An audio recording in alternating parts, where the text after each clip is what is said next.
Olá, seja muito bem-vindo ao canal Empreender para mais uma entrevista especial, hoje falando sobre a importância das mulheres no mercado de trabalho. E a gente vai conversar com a Viviane Elias Moreira, ela que é especialista, em alta gestão e também em resiliência corporativa. Viviane, seja muito bem-vinda aqui ao canal Empreender. Um prazer te receber aqui para esse bate-papo, essa conversa. Ô Bruno, muito obrigada pelo convite, estou muito feliz de estar aqui contribuindo um pouquinho com essa pauta que é tão importante, para nós brasileiros e até para a nossa economia também, É verdade. Viviane, como é que você enxerga a presença das mulheres no mundo do empreendedorismo e, na sua opinião, você acredita que ainda há desigualdade nesse mercado tão competitivo? Olha, Bruno, acho que o primeiro ponto é importante a gente trazer um recorte muito importante sobre a questão de mulheres que caminham para o empreendedorismo, Normalmente, a gente tem uma visão romântica do empreendedorismo feminino, focada numa questão de independência financeira, familiar, mas muitas das mulheres no Brasil, elas decidem empreender por uma questão de sobrevivência. Hoje o Brasil hoje é o 7º país do mundo em questão de números de mulheres empreendedoras. Se a gente comparar, inclusive, com os Estados Unidos, aqui no Brasil nós temos 10,1 milhões de mulheres empreendedoras.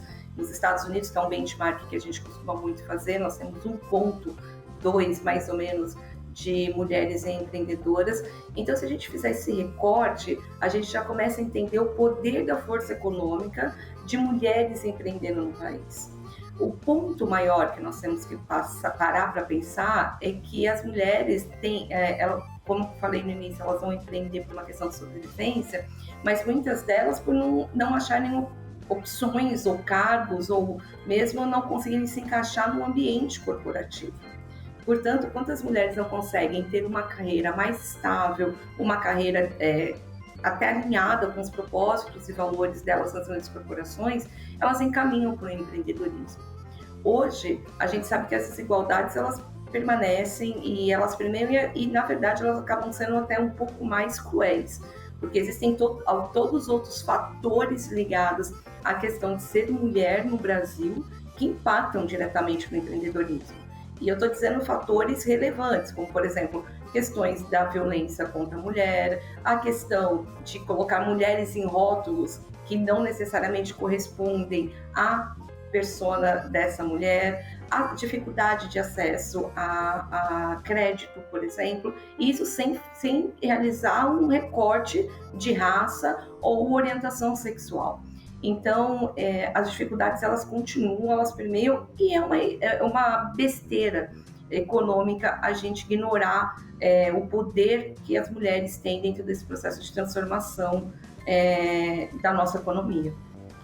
Viviane, com a pandemia, você acredita que a presença, a participação da mulher no mundo corporativo, no empreendedorismo, ela avançou ou retrocedeu? Dentro do mundo corporativo, ela retrocedeu. E ela retrocedeu, Bruno, por várias questões. Um primeiro momento é que nós tivemos um recorte da pandemia, falando realmente num momento de crise no mundo, ele vem continuando as consequências, A pandemia, a gente sabe que ela não acabou, mas ela diminuiu bem, mas processos de segurança psicológica permeiam ainda várias posições no mundo corporativo para as mulheres. O que eu quero dizer com isso? Nós sabemos que nesses últimos layoffs, demissões em massa, foram as mulheres mais prejudicadas. As mulheres tiveram o maior número de demissão. Então, automaticamente, esse número de pessoas ou vão buscar uma nova recolocação ou elas vão empreender. Esse empreendedorismo por obrigação ou como uma via de estabilidade familiar, ela cria várias consequências.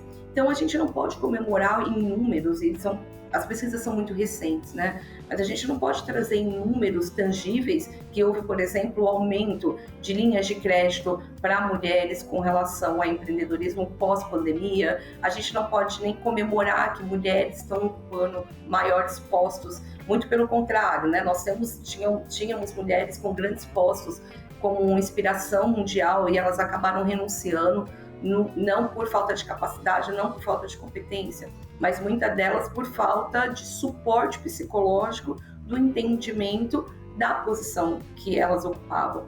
Então, se a gente falar nesse momento, em 2023, qual o posicionamento da questão de gênero no mercado de empreendedorismo e no mercado corporativo, eu vou falar que a gente está numa posição extremamente delicada, porque nós estamos retrocedendo.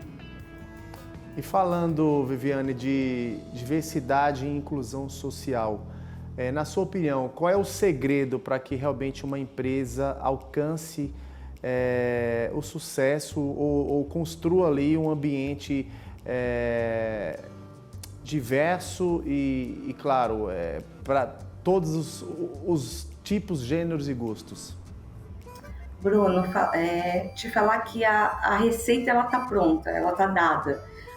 A construção de diversidade e inclusão no mercado corporativo, ela já tem uma fórmula muito bem preparada, caminhos muito bem definidos para as organizações no Brasil, boas práticas mundiais altamente replicáveis, algumas inclusive com custo muito baixo, né?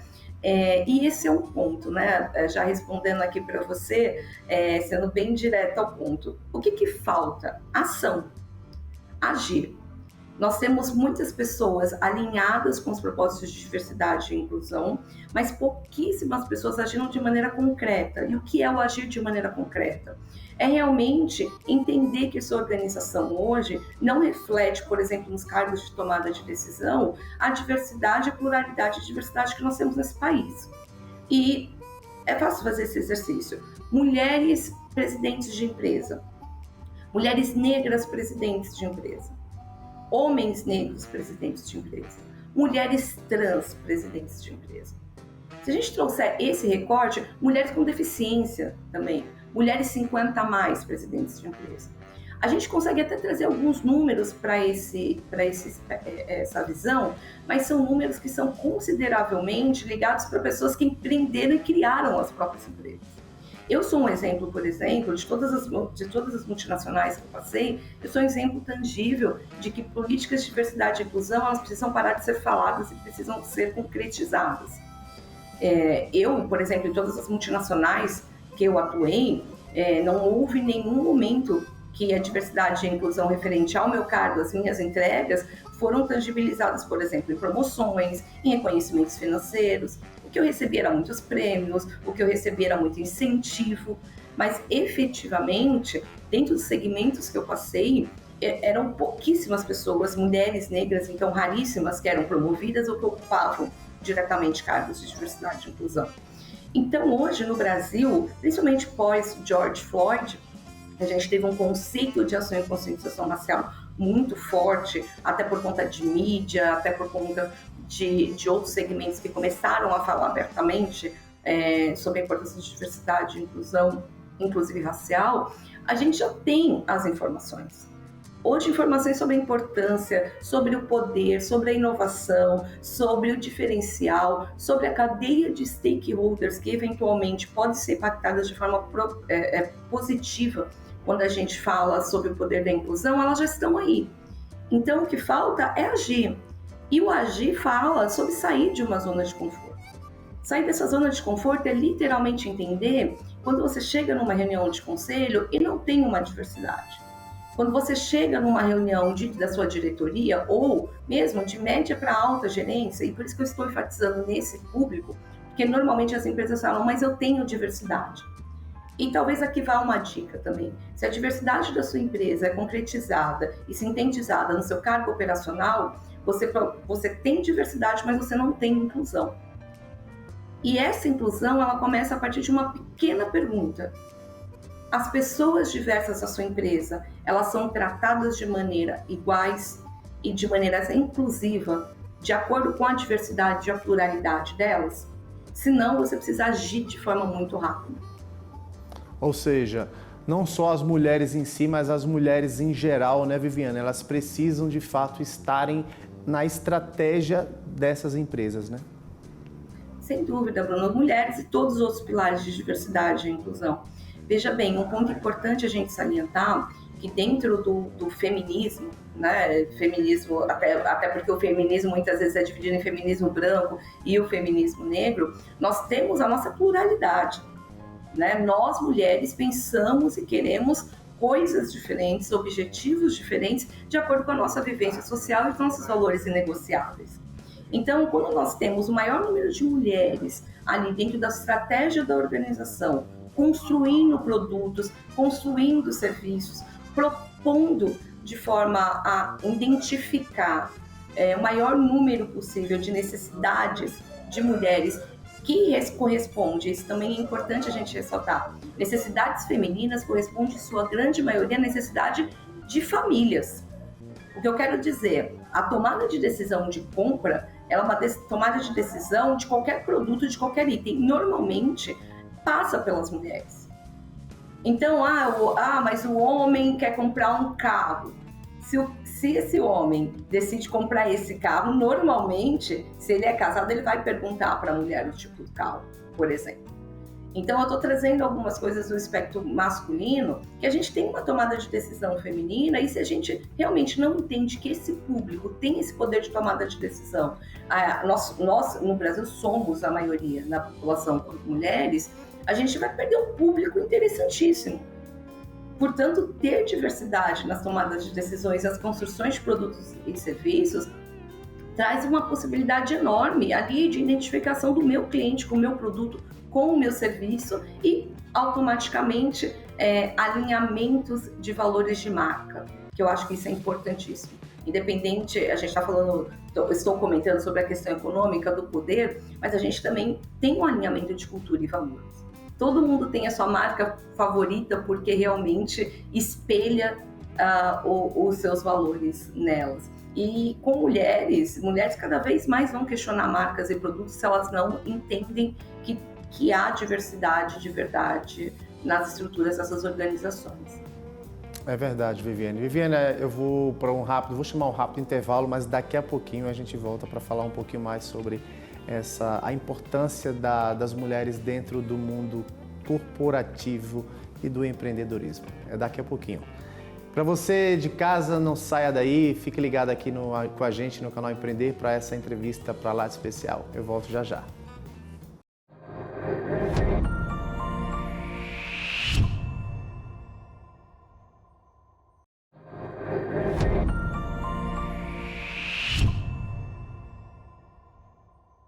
Estamos de volta com mais uma entrevista especial aqui no canal Empreender. A gente está aqui com a Viviane Elias Moreira, ela é executiva de alta gestão e resiliência corporativa.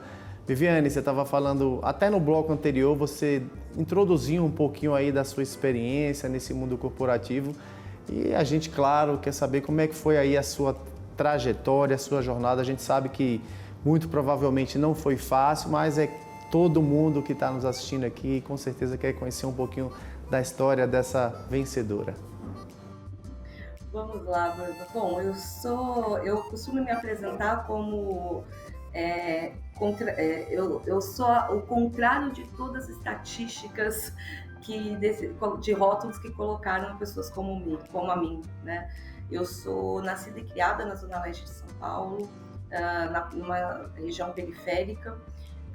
Tenho 5 irmãos e dentro da minha construção, os meus pais decidiram, que eu brinco que são meus primeiros investidores, anjos, papai e mamãe, decidiram investir num poder, numa educação.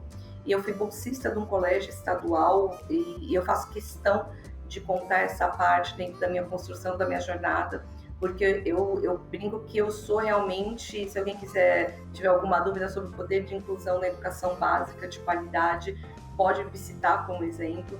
Então, eu tive acesso a uma educação básica de qualidade, como bolsista do colégio particular, e dentro de todo esse processo, até a oitava série, antiga oitava série, durante todo esse processo eu tive acesso a alguns diferenciais de educação que me proporcionaram ascender dentro da minha carreira, com visões de como fazer faculdade, coisas que não chegava aonde eu morava, né? A gente brinca que não chegava da ponte para lá. Minha carreira ela foi literalmente construída a partir dos 13 anos. Meu primeiro emprego foi de entregadora de panfleto do Farol aos 13 anos. E sendo sincera, eu nem sabia que eu tinha uma carreira, né? Eu fui descobrir ao longo aí da jornada corporativa, quando eu comecei a ocupar meus primeiros postos de liderança. Meu primeiro posto foi aos 22 anos, numa antiga empresa telefônica que não existe mais, como supervisora da área de atendimento antifone, e ali foi a primeira vez que me falaram que eu tinha uma carreira ou uma possibilidade de ascender, justamente por investir tanto em estudos, em faculdade, em cursos ou certificações, né? Aqui eu gosto de também trazer um disclaimer sobre a minha jornada, né? A gente não pode romantizar o fato de uma menina de 13 anos, entregadora de panfleto de farol, sentar hoje numa cadeira de conselho, de C-level, de diretoria. Eu acho que a gente tem que refletir o quanto a gente falha quanto sociedade brasileira, ao ponto de uma menina de 13 anos ter que entregar panfleto de farol aos 10 anos, né? E não romantizar essa estrutura. Bom, mediante isso, eu tive vários nãos na minha vida, eu tive vários rótulos concedidos, inclusive de pessoas que achavam que a minha definição máxima que eu poderia chegar era atuar em níveis operacionais. Eu decidi cursar algumas faculdades e através de oportunidades que me concederam, e eu sou muito grata à minha rede de aliados, né? Eu falo que são meus aliados proativos e não meus aliados só no papel. Então, pessoas aliadas que entenderam a minha potência e me deram a oportunidade de atuar no mundo corporativo, chegando até aqui, atuando em grandes multinacionais, principalmente em um nicho de mercado, que é de gerenciamento de riscos, de continuidade de negócio, implantação de projetos de área e, enfim, passando por grandes crises, liderando gestão de riscos e crises em multinacionais, como crise de greve dos caminhoneiros, Covid, enfim, e agora atuando mais no segmento da nova economia de startup como CEO e seguindo a parte de conselhos. Eu tenho que fazer um resuminho, porque senão a gente vai ficar aqui horas falando sobre a minha jornada profissional. Viviane, com certeza não foi uma trajetória fácil. Claro que você deu apenas uma pincelada aí, uma resumida na sua jornada de sucesso. Mas não é fácil, né, Viviane? Principalmente para essas mulheres, né? Quando a gente aborda, a gente traz à tona a questão da diversidade, alcançar aí o mais alto topo da carreira, seja dentro de uma multinacional, seja dentro de uma empresa, seja como gestora, como conselheira, como diretora. É difícil, né? Como executiva, realmente há muitos percalços, né? Sem dúvida, Bruno. E eu acho que o meu papel aqui, aproveitando esses canais que nós temos como voz, para reverberar a importância de ceder oportunidades às pessoas diversas, principalmente mulheres negras, mães solos, mulheres trans, mulheres 50 mais, mulheres com deficiência, é justamente trazer a reflexão de que não precisava ser tão difícil assim. Né? Nós sabemos que mulheres não negras, elas têm acesso a alguns privilégios, alguns não, a maioria dos privilégios que nós temos numa sociedade. Mas hoje nós temos uma sociedade com pré-julgamentos. O que é essa sociedade com pré-julgamentos? Nós construímos algumas barreiras, por isso que eu comentei no início do nosso bate-papo sobre retroceder, é que nós pré-julgamos algumas histórias de maneiras enviesadas que impossibilitam, inclusive, algumas empresas de voltarem a falar sobre assuntos de diversidade e inclusão. Então, talvez o meu papel hoje, junto com várias outras mulheres executivas que eu conheço e que atuam, ou com outros homens aliados dentro dessa causa que já entenderam que falar sobre diversidade e inclusão é, inclusive, falar sobre a jornada deles. A jornada da mãe, da filha, da esposa, da tia, da irmã. Todas essas pessoas hoje entendem que reverberar o processo vai tornar o caminho mais fácil. Né? Hoje eu estou aqui falando com você, com essa oportunidade, porque a minha ancestralidade, pessoas lutaram no passado, como por exemplo no Movimento Negro Unificado, que é uma história linda e pouquíssima difundida, sobre a importância de termos pessoas negras em cargos de liderança. Hoje, se eu estou aqui, é porque no passado o movimento negro atuou muito nesse Brasil para refletir que eu tivesse e representasse hoje 4,2% de mulheres negras em cargos de decisão. Observem que eu estou celebrando, e eu coloco celebração entre aspas, porque nós conseguimos 4,2% de mulheres negras em posições de liderança hoje na empresa. Que foi um pavimento, uma estrutura que foi construída no passado. Então, quando a gente fala de tornar o caminho mais leve, é viabilizar que as pessoas não tenham que esconder a foto no LinkedIn para conseguir fazer uma entrevista, como eu tive que fazer há pouquíssimos anos atrás. É viabilizar que nós não nos tornemos tokens, né? E aqui trazendo rapidamente o conceito de token, é ser a única pessoa naquele momento representando seu nicho de diversidade para falar que você tem. A ideia de trazer pessoas negras, mulheres, né, em sua grande maioria, que mulheres negras e mulheres não negras, mas mulheres respeitando os pilares de diversidade delas, para falar sobre quesitos técnicos, por exemplo. E o que eu estou dizendo, o que eu estou falando como quesito técnico? Estou falando de mês de março, mês das mulheres. A gente também sabe falar sobre outros temas nos outros meses do ano. Além desse espaço aqui, o canal Empreender está sempre aberto, é um canal aberto para vocês, mulheres, independentemente da sexo, raça, cor, gênero, enfim, um canal totalmente focado com a diversidade, com a inclusão social. Na sua opinião, diante de toda a sua trajetória, da sua experiência, o que é que na prática falta para que realmente esse cenário mude e que vocês mulheres, e aí eu falo mulheres em geral, não só as trans, as negras, que todas essas pessoas elas possam de fato terem o seu espaço conquistado, alcançado junto às grandes empresas, às grandes multinacionais? Bruno, eu acho que a resposta é bem simples. A primeira é ter representatividade feminina nas áreas técnicas e nas áreas de alta gestão, nas demandas de alta gestão.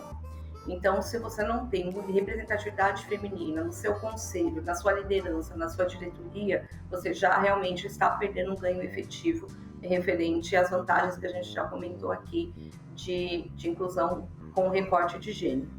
O segundo ponto é entender e ter estrutura de canais antidiscriminatórios altamente treinados para eventuais demandas femininas. Nós estamos falando de canais de denúncia que tenham pessoas treinadas para lidar com casos de assédio moral, assédio sexual, para que não sejam tratados, por exemplo, com um canal de denúncias, um canal de compliance, e muitas vezes acontece de ser um gestor que não houve um caso de falta de entendimento gestor e colaborador. E nós sabemos que não é isso, os números trazem isso para nós. Então, ter um canal de denúncia com ações antidiscriminatórias e altamente treinados para entender detalhes do que são os casos ligados ao feminismo é também um outro ponto extremamente importante. Outro ponto que eu gosto de ressaltar, principalmente em épocas que a gente fala de SID, nós não estamos falando de nenhum favor. Nós, mulheres, não queremos nenhum favor. Nós queremos igualdade, nós queremos acesso, nós queremos realmente mostrar as nossas potências. Então, tratar demandas, e aí já vou trazer esse recorte para o empreendedorismo, tratar demandas femininas dentro de um processo de empreendedorismo temporário e não perene, também é uma falácia muito grande, também é um erro, não é falácia, é um erro muito grande. O que eu quero dizer com isso? Empreendedoras mulheres, principalmente empreendedoras que representam pequenas e médias empresas, elas não podem ter, por exemplo, o mesmo fluxo de negociação de grandes multinacionais que fornecem para a sua empresa, incluindo formas de pagamento. Né? Nós vemos mulheres querendo trabalhar, grupo de mulheres, coletivos de mulheres que querem fornecer para grandes empresas e têm capacidade de fazê-lo, mas que tem, por exemplo, uma regra de pagamento de 120 dias. Então, entender os seus canais também relacionados a supply chain, logística e como você pode viabilizar acesso a empreendedoras mulheres dentro da sua cadeia, mas de forma justa, também é um super diferencial. Adorei conversar com você, te conhecer virtualmente, que história bacana essa sua. Quero agradecer aqui a sua participação com a gente no canal Empreender por essa entrevista especial, super bacana, falando aí sobre a importância da mulher no empreendedorismo, sobre a importância da mulher trans, da mulher 50+, da mulher negra no mundo corporativo. Quero agradecer demais a sua participação aqui com a gente. A Viviane, ela que é especialista, né, em alta gestão e resiliência corporativa. Bruno, muito obrigada a todos pela oportunidade, agradecer ao pessoal da produção, ao pessoal aí da assessoria também. Muito obrigado pela oportunidade, contem comigo sempre. É isso aí, muito obrigado mais uma vez e até a próxima. E para você de casa, mais uma vez, muito obrigado pela audiência, pela companhia. E fica o convite aqui, assista o canal Empreender, afinal assistir já é um bom negócio.